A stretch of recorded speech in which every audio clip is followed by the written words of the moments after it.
And welcome back to another episode of Spirit School. And of course, I am here for your monthly spirit messages. I am so excited for this one.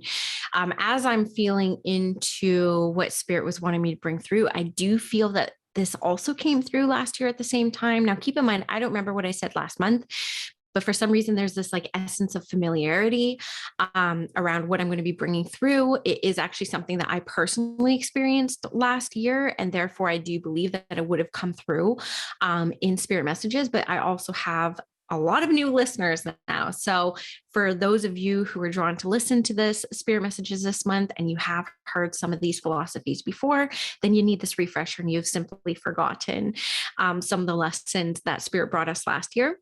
And we also want to be very aware that we're very cyclic beings. And so if you're very aware that you are a cyclic being, you will probably see your life work in seasons. And so for people who follow, the rhythms of Mother Earth in the Northern Hemisphere, winter is a big time to go inwards. It's a time for self-reflection, to get to know yourself at a deeper soul level. I know for myself, I don't typically do a lot of readings in December because it is, even though it's a very popular time for readings, it's a time where I feel like preserving my energy. And I feel like I'm going inwards and dedicating some time to my own spirit and soul. That call inwards is very winter-esque. And of course, my listeners down in the Southern Hemisphere, there are so many of you. You're coming into your summer solstice. This is actually a time to go play and be playful and adventurous. And so all this to say, if you pay attention to your natural cycles and you start to recognize the patterns, you actually start to be a lot easier on yourself. Because for people who have businesses like me, if I don't feel like doing as much this month, I'm not going to beat myself up about it, because it is actually time where I typically like to be alone a lot more and spend a lot of time in spiritual contemplation and time with my own spirit, a lot of time meditating, sitting in the power, all that fun stuff. So be very attentive to that. It did take me I've been tracking my cycles since 2017. So I have 5 years of data almost to kind of like lean on when it comes to, oh yeah, I remember this time of year. I remember this time of year. Another good example around this is in August. I usually take all of August off in my business because it's summer. I want to play. I want to be outside a lot more. But I find now after all these years, that's actually a time where I love to do readings. And so sometimes when I'm taking all that time off in August, I do wish that I was doing some readings as well, because I'm just so into them around that time of year. Hint, book a reading in August if you're interested in readings. But so when I looked at creating my schedule for 2022, which I'm a Virgo, it's all planned out, my friends.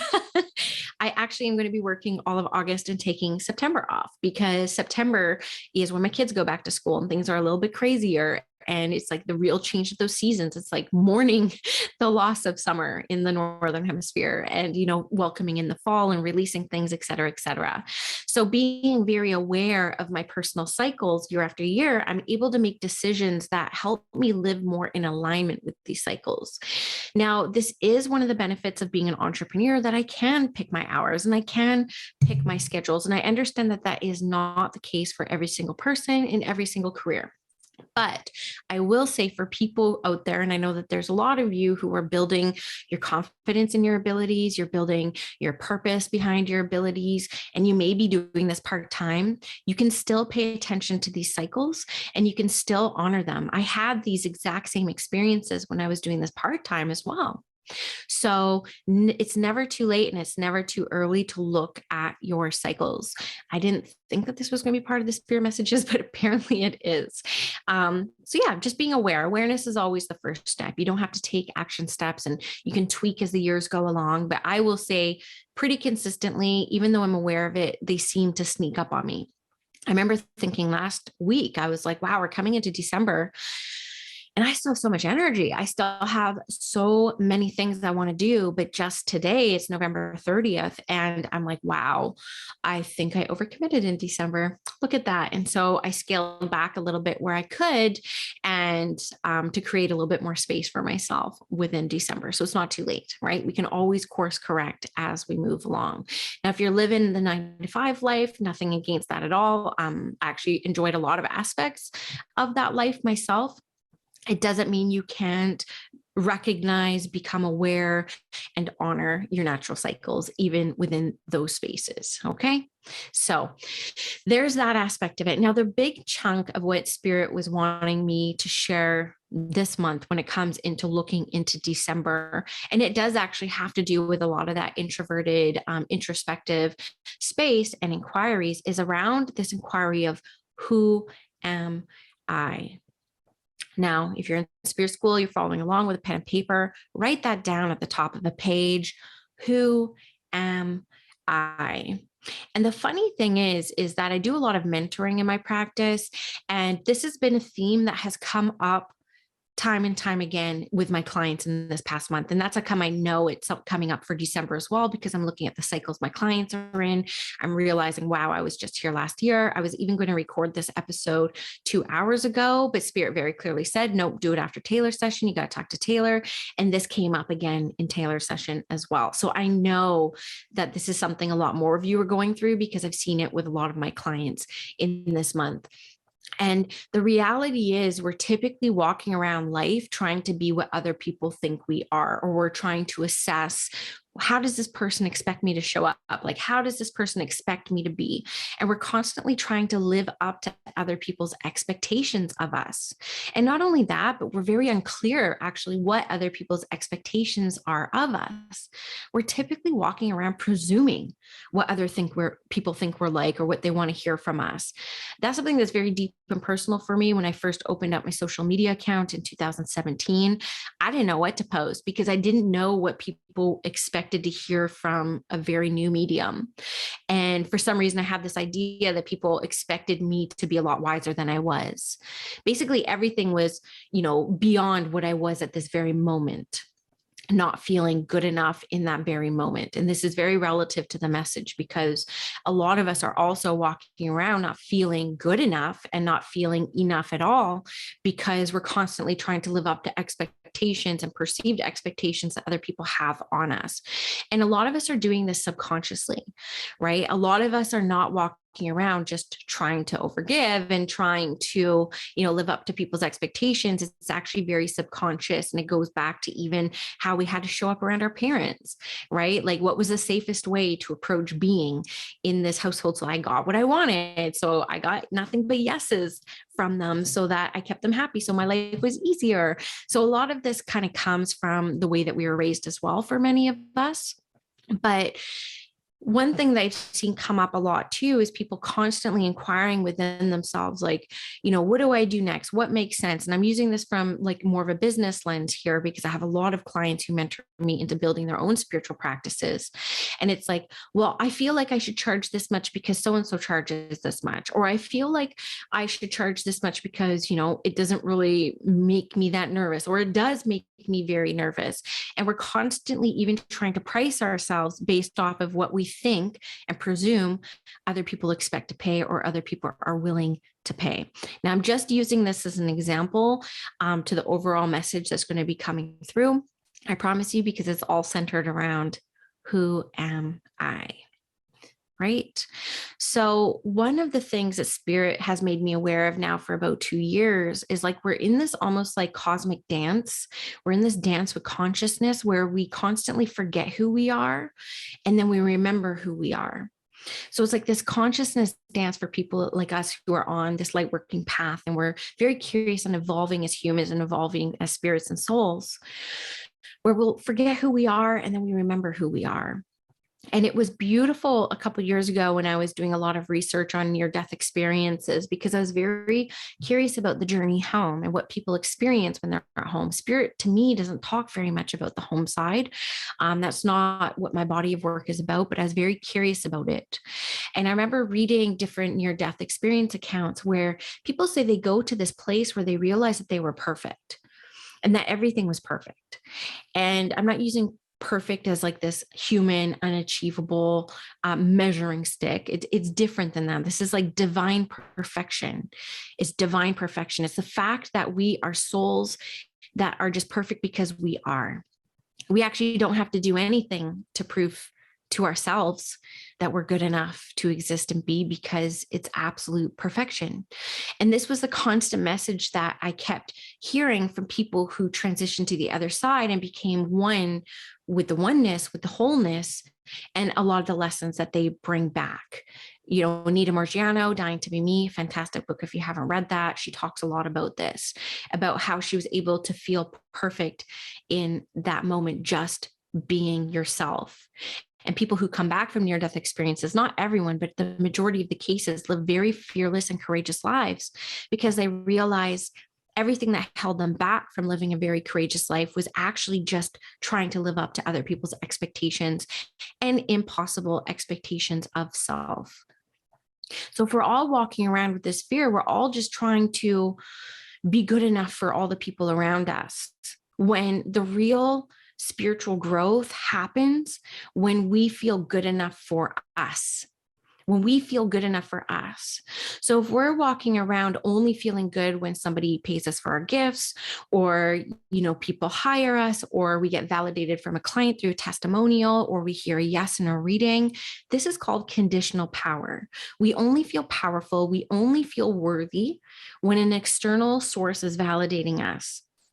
And for people who haven't done that deep inner work around self-worth, that only lasts a little while, right? I teach this in mediumship where it's like we have to neutralize to the yeses and nos. The nos and the yeses can't actually give us that power.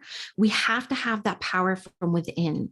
We have to be able to build it from within, feel good enough from within, feel satisfied within with our spirit work. And the same thing is through life.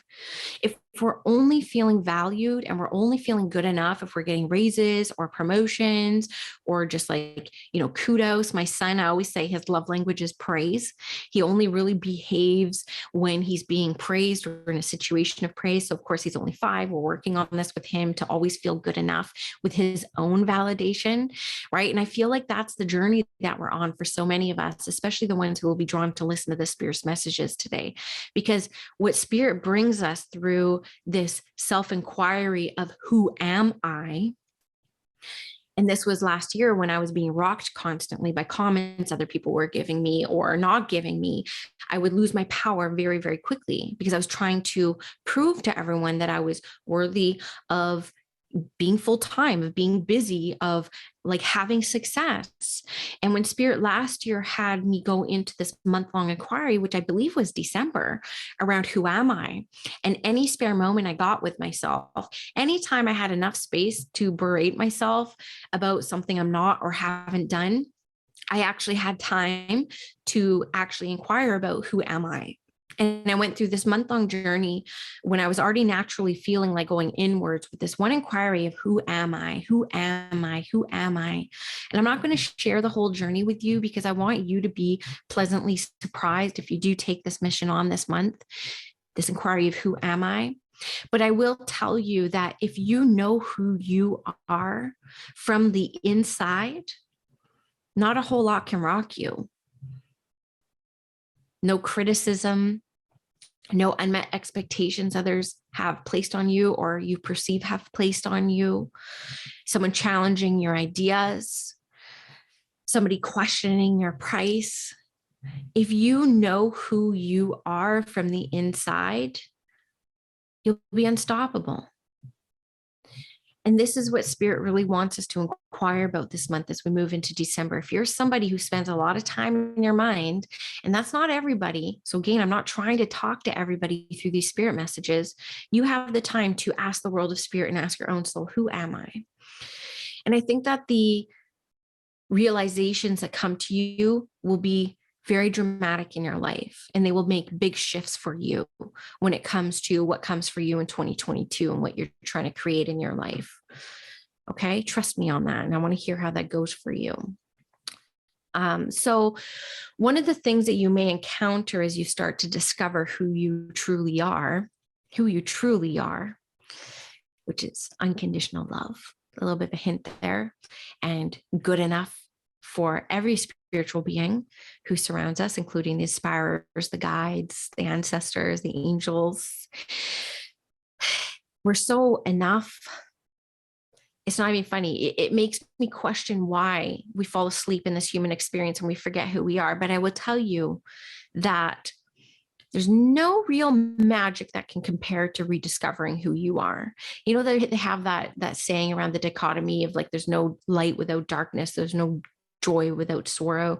I believe that to be true, because finding yourself and discovering who you really are at your core essence is a very big moment of gratitude. You're going to be glad that you forgot who you are so you can continue to discover your genuine self, your unconditional power self, the self who can lead yourself out of any funk, out of any situation, and the version of yourself that will allow you to experience that and let it be for a while too, because you signed up to be a human here. But one of the uncomfortable things that comes with finding out who you really are at the core of your very being is that you may have an identity crisis, because you're going to start to become very aware of the different identities that you attach to.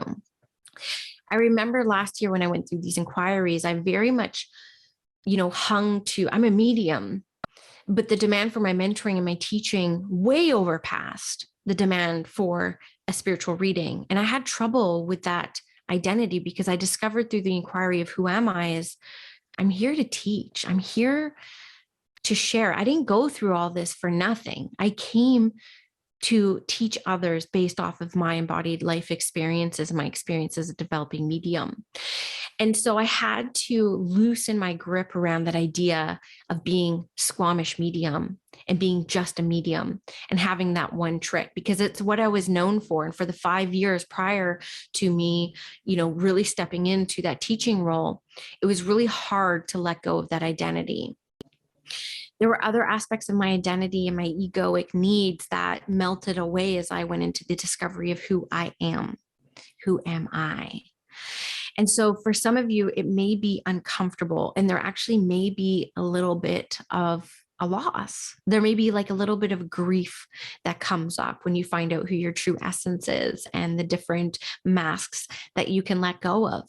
Because the truth is, I am still a medium, and I will always be a medium, because it's what woke me up to my spiritual path. And I'm never going to not do readings as far as I know. I love doing them, but it's not my only identity. And in fact, as I tap into who I truly am, it's actually a very small part of my identity of who I am and what I'm here to do.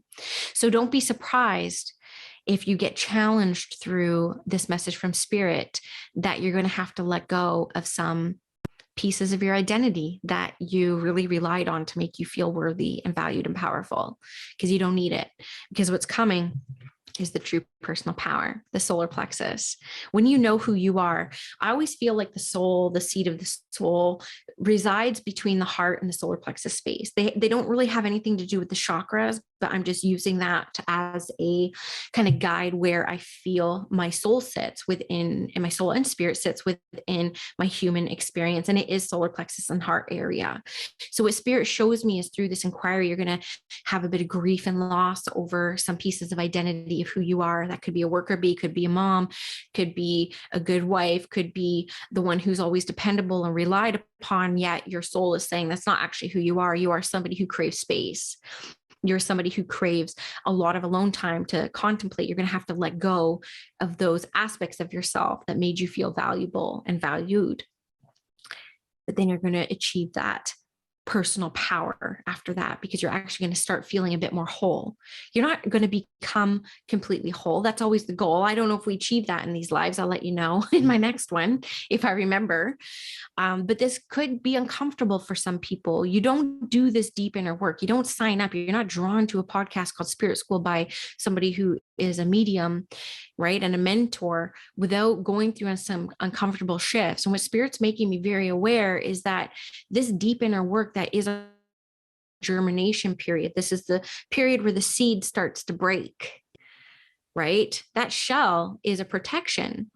And when we start to grow and evolve and come into the spring and emerge from the ground, imagine the courage that it takes to do that. Imagine the discomfort it takes to bust out of that shell and break through the earth's surface to reach for the sun, right? You have to see your journey as being very, very similar to that. So it's going to be uncomfortable. It's going to create some discomfort in your life. And you got to handle that with grace as it comes, because you signed up for this. You didn't sign up for an easy ride in this human experience. None of us did, especially coming in at this time. 2021 was hard. To me, 2021 was a lot harder mentally, psychologically, collectively, globally than 2020 was. And I don't think 2022 is going to be easier on a global scale, to be honest with you. I don't feel like until 2024, 2025 that we're going to start coming back to a little bit more of what we were before. And I don't think it's ever going to be the same anyways. So we're going to have to get used to thriving in this discomfort and in this uncertainty.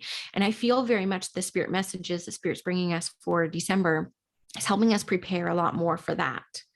Because we don't have a whole lot of control of what's being done collectively, but we have complete control of the work that we choose to do in our inner world and our thoughts. We have complete control over our thoughts as well. So this is kind of what spirit is bringing us in for this month. But what I will say is that if we do take this assignment and go into the inquiry of who am I, and I'm talking every meditation, when you're driving, when you're doing the dishes, when you're laying down to go to sleep at night, anytime you have time in your mind to criticize yourself, to talk unkindly to yourself, you have time to ask yourself, who am I?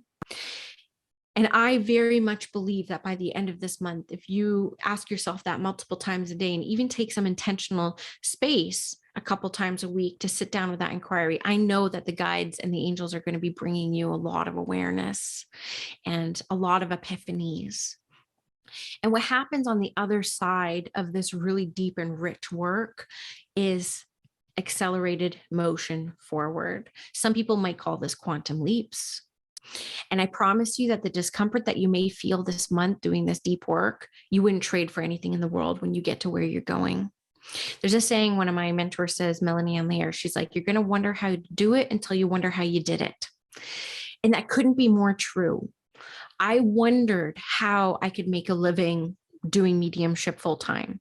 I didn't see any examples in the world of people who did it and sustained the path. None, not a single mentor, not a single medium that I looked up to did I see just doing readings and being successful or even being able to make a living wage off of it. There was always a lot more that they were doing, and I didn't have it in me to do that. I couldn't see that in my awareness. So I wondered what would happen and how would this work?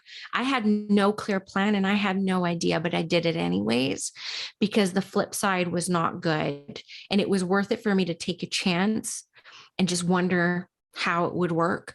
And then all of a sudden, months later, my wait list has exploded. My programs are selling out. I could not have predicted that. That was a quantum leap from taking that chance of, I wonder how it's going to work, to just playing and seeing what does work and going through all the deep inner work and all the wounds that were coming up along the way. And on the other side of that was that quantum leap. And honestly, it took me a year and 4 months to finally leave my corporate career. And it was a very painful year and 4 months for me. But looking back to where I ended up, I wouldn't have traded any of that. Not even the lower vibrational chords to that. I would still keep it all. I would keep it all perfectly to get where I am today.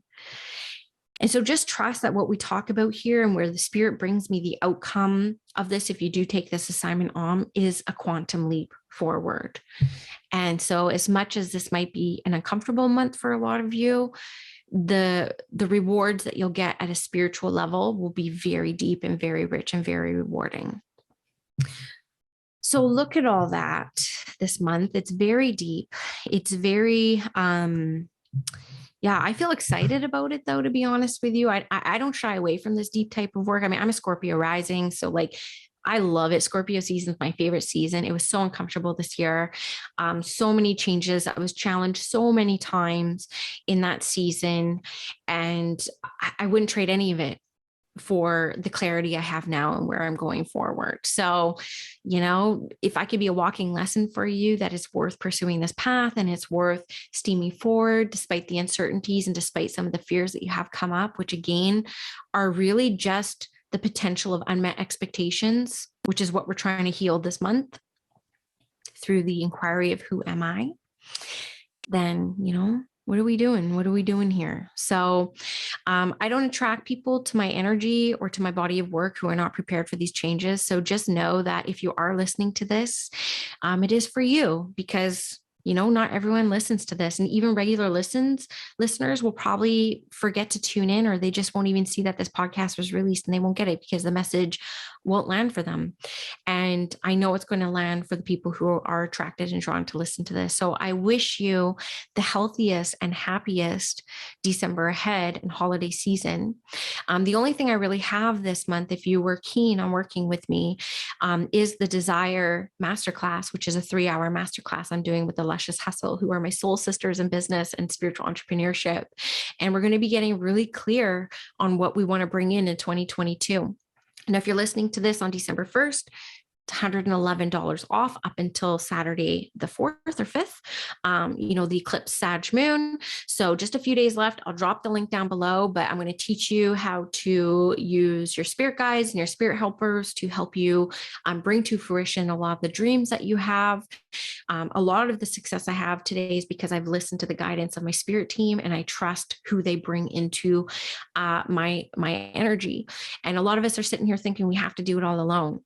So that's what I'm going to be teaching in my hour of the Desire Masterclass. Luscious Hustle, they're going to be dealing with the human design, and they're also going to be dealing with the masculine and feminine energies, in which we all have, but we're either working in the wounded feminine and masculine, or we're working in the divine feminine and masculine. So we're covering spirit guides, spirit teams, angels, getting clear on our goals for 2022, how human design comes into play. I'm a manifesting generator. I can see so much the way that I tick just based off of knowing that I'm a manifesting generator and the way that these girls approach it. And then I'm obsessed with the masculine and feminine energy as well, because I look at everything I do from the masculine and feminine lens, and we are all both. So it's exciting. I'm really excited for this workshop. Sign up if you're interested in, and there is going to be a lot coming up next year when it comes to working with me. So all that will come in another month or two. But for now, that's what I got going. I hope you enjoyed these spirit messages. I hope they landed and resonated. And I hope that by the next time I come in, you're going to have some really big epiphanies on who you are, and with a newfound confidence, but not just any confidence. I'm talking about a sustainable, unconditional confidence. Okay. I love you guys. Have a good month ahead, and we'll chat soon.